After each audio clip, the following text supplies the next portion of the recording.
আজকে একটু সকাল সকালে ঘুম থেকে উঠেছিলাম, তো ঘুম থেকে ওঠার পরে আমার সবার প্রথমে কাজ হচ্ছে ঘর ঝাড় দেওয়া, কারণ ঘরটা ঝাড় না দিলে একদমই ভালো লাগে না পরিষ্কার না থাকলে।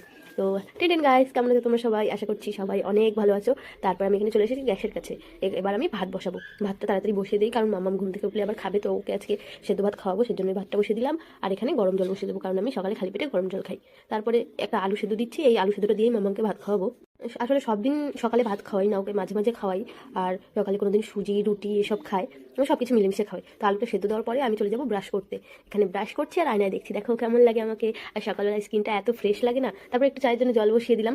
আর এই যে দেখো, কালকে সেই জামাকাপড় ধুয়ে রেখেছিলাম আর এখন আমি ভাঁজ করিনি। তোমরা কারা কারা এরকম বলো তো, যে জামাকাপড় ধোয়া হয়ে যায়, মেলা হয়ে যায়, শুকিয়েও যায়, কিন্তু সেটা ভাঁজ করতে যে এত আলসেমি লাগে কি বলবো। তারপরে ভাঁজ করা হয়ে গেছে, এবার আমি চলে এসেছি চায়ের কাছে।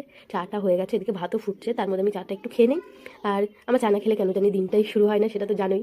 চাটা খেয়ে আবার ডাল বসিয়ে দেবো। তো এটা মুগের ডাল করবো আজকে, নিরামিষ। মুগের ডালটা একটু ভেজে নিলাম লাল লাল করে, তারপর প্রেসার করে দিয়ে জাস্ট দুটো সিটি দেবো। এদিকে ডাল হয়ে গেছে, তারপরে মামামা উঠে গেছে, মামামকে রেডি টেডি করিয়ে খাইয়ে দাইয়ে আমার স্নান করে পুজো দেওয়া হয়ে গেছে। এই যে দেখো, আমি লেহেঙ্গা নিয়েছি, এটা নিয়েছি কারণ আমার দাদার বিয়ে আছে কয়েকদিন পরেই, তোমাদের বলেছিলাম। তো সেই জন্য এই লেহেঙ্গাটা নিয়েছি। কেমন লাগছে বলো? আমার তো খুব পছন্দ হয়েছে, অ্যাশ কালারের মধ্যে আছে, আর কাজটা এত ভালো, দেখো নিচে ক্যানটাও এত মোটা রয়েছে, আমার তো খুবই পছন্দ হয়েছে। এটা রয়েছে ব্লাউজ, আর এই যে তার সাথে ওড়না। তো লেহেঙ্গাটা তোমাদের কেমন লাগলো অবশ্যই কমেন্টে জানিও।